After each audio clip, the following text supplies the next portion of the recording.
Everyone, in this video I will tell you the best book for studying economics for civil services and will make out the comparative analysis of the four main books. So you have to watch the video till the end.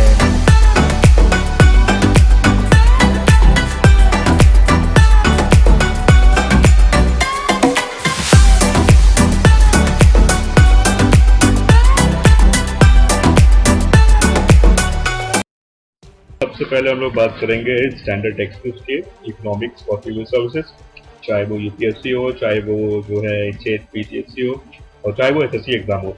Economics हर exam का core subject है, right? So without beating the bush we will talk about the different books that are being adopted by the students for the purpose of studying economics, right? The first book that is adopted by the students, mostly preferred by most of the senior students, is Rameshan book, published by McGraw-Hill Publications, right? सबसे पहले first of all जो इस book की सबसे अच्छी जो खासियत वो ये है कि इस बुक का जो ऑथर है वो बहुत सीनियर टीचर है इकोनॉमिक्स के दिल्ली में। तो उनका एक्सपीरियंस इस बुक में जो है एक एक वर्ड्स में, एक एक लाइन में झलकता है। Because when particular topic is discussed after each topic, our author has expressed his views in the form of economic survey, budget and committees reports, and which is very necessary for the purpose of mains examination, right? तो इस book को primarily mains के लिए prepare किया गया है और prelims में ऑटोमेटिकली अगर आप मेंस के प्रिपेयर करेंगे तो प्रीलिम्स आपका ऑटोमेटिकली प्रिपेयर हो जाएगा। तो मेंस के व्यू पॉइंट से ये एग्जाम बिल्कुल ऑटमोस्ट है, बिल्कुल बेस्ट है, राइट? इस बुक का जो कवरेज वो एग्जॉस्टिव कवरेज है, मतलब ए टू जेड हर चीज इस बुक में दी हुई है। If you do this book thoroughly then definitely you will not be required to do any other separate book unless and until there are any hot topics that is not given in that book, right? Each topic has a detailed explanation and each topic, after each topic, as I said already said, after each topic economic survey, budget and committees report has been discussed and also the author has expressed in the form of the various committee suggestions that what can be done।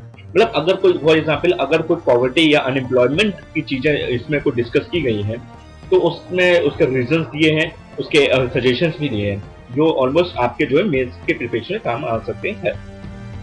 कुछ topic इस book में नहीं दिए रहेंगे, वो मैं आपको बता देता हूँ। फॉर एग्जाम्पल शायद अच्छे से नहीं दिए और शायद ना भी दिए पॉवर्टी अनएम्प्लॉयमेंट, ये दो चैप्टर्स बेसिकली जो है नहीं दिए because these chapters can be prepared separately from the social studies book, sociology book, therefore it is not, maybe it is not given in that book, right? इस book में थोड़ी language tough हो जाती है। अगर हम इसकी कौन की बात करें, इस बुक में थोड़ी सी लैंग्वेज टफ हो जाती है विच कैन बी, मतलब थोड़ी सी इंग्लिश थोड़ी डिफिकल्ट है, so which can be barrier to most of the students who lack confidence in the English language, right? So most of the students, मतलब स्टूडेंट खरीदते तो इस बुक को हैं पर पढ़ते नहीं है because they are not very much confident about this book। For example, सब किसी टीचर ने रिकमेंड नहीं किया, कोई भी टॉपर्स ने रिकमेंड नहीं किया, तो they do not feel confident कि इस बुक को पढ़ना चाहिए कि नहीं पढ़ना चाहिए, ठीक है?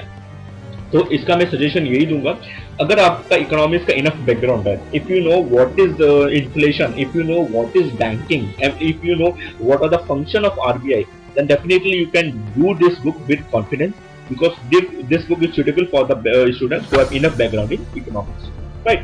Now we will move forward to the मुन्नाल notes, right? सबसे पहले मैं आपको बता दूं कि मुन्नाल की कोई किताब नहीं आती है, मुन्नाल सर की जो है नोट्स आते हैं जो आपको बाजार में प्रिंट आउट के फॉर्म में मिल जाएंगे। इस बुक का सबसे अच्छा कवरेज ये है कि जो रमेश में नहीं दिया है वो इस बुक पे दिया है, मतलब ऑलमोस्ट हर चीज को जो है इसमें जो है छोटा एक्सप्लेनेशन बहुत छोटा टॉपिक का है पर कवरेज बहुत वाइड है। 700 पन्ने की एक किताब है, बहुत लेंथी किताब है, राइट? और इसमें जो है ओल्ड करंट अफेयर्स भी देते हैं, मतलब एग्जाम के प्लस माइनस टू से, मतलब पिछले के 2 साल पहले के करंट अफेयर्स भी दिए रहते हैं, राइट? और if you do not have enough background in economics, if you do not have enough background in economics, then definitely you can do their notes। इसमें हिंदी और इंग्लिश का बहुत अच्छा मिक्सचर यूज किया गया है, तो अगर आप इकोनॉमिक्स में बैकग्राउंड नहीं है तभी आप ये कर सकते हैं। बट मेरी माने इस बुक को मुन्नाल के नोट्स को आप सेपरेटली नहीं कर सकते unless and until you are being taught by the Mrinal sir. अगर आपके टीचर से अगर आप क्लासेस ले रहे हैं then definitely this book can be godfather for you. आप कोई करने की सोच नहीं है. इस बुक में जो है एग्रीकल्चर, इंटरनेशनल ऑर्गेनाइजेशन और सीनियर इसके भी नोट्स दिए रहे हैं. इस बुक में जो है एग्रीकल्चर, इंटरनेशनल ऑर्गेनाइजेशन और सीनियर इसके भी नोट्स दिए रहे हैं. अब हम लोग बात करेंगे इकोनॉमिक्स की. श्री राम के नोट्स, ये भी श्री राम की जो किताब नहीं आती है, नोट्स के फॉर्म में रहती है. श्री राम नाम की कोचिंग चलती है राजेंद्र नगर में, नई दिल्ली में. उनके जो फाउंडर डायरेक्टर हैं वही सर पढ़ाते हैं इकोनॉमिक्स और उन्हीं के नोट्स हैं. मोस्ट ऑफ द टॉपर्स से आपने सुना होगा कि हम श्री राम के नोट से पढ़े थे, हम श्री राम के नोट से पढ़े थे, श्री राम के नोट से हमने इकोनॉमिक्स पढ़ी थी. Very well sir. भाई एक्सपीरियंस होता है, सीनियर टीचर हैं तो obviously you can see their experience in the teacher. But what I felt personally the Shri Ram note has no organised content. जैसे बुक का किताब में फॉर्मेट होता है, कंटेंट होता है. जैसे अब मृणाल में भी आप देखिएगा तो मृणाल में भी आपको जो है एक प्रॉपर सेग्रीगेशन है. Pillar number 1, pillar number 2, pillar number 3, money, banking, इसमें भी पिलर दिए हुए हैं. वो श्री राम में ऐसा नहीं दिया है, राइट.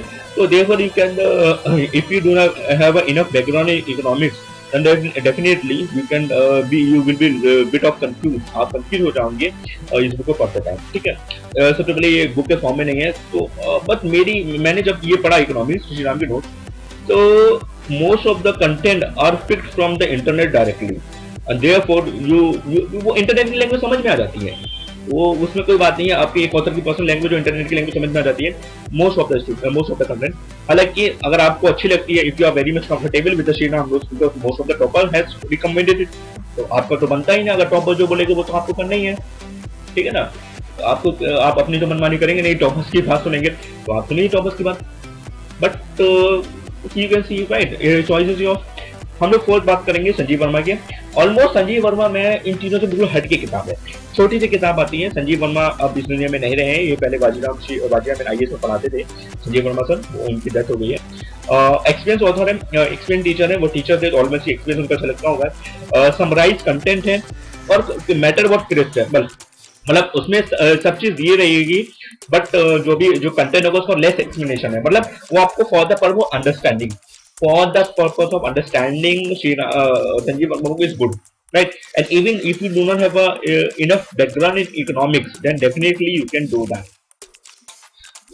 अब इसका ड्रॉबैक तो मैं कुछ बोलूंगा नहीं, और ड्रॉबैक यही है या हम ये सकते हैं, ये हमारी जो है unfortunately author is no more, therefore no current affairs can be, क्योंकि उसके एडिशन तो भाई लास्ट टाइम ऑथर का ही होगा. अब ये कहा जा रहा है कि इस ऑथर को कोई और इसको जो अपडेट करेगा. Well we will hope that, right. So choice is yours, but my personal recommendation is that if you are very much comfortable with Munnar, आप मुन्नार कर सकते हो.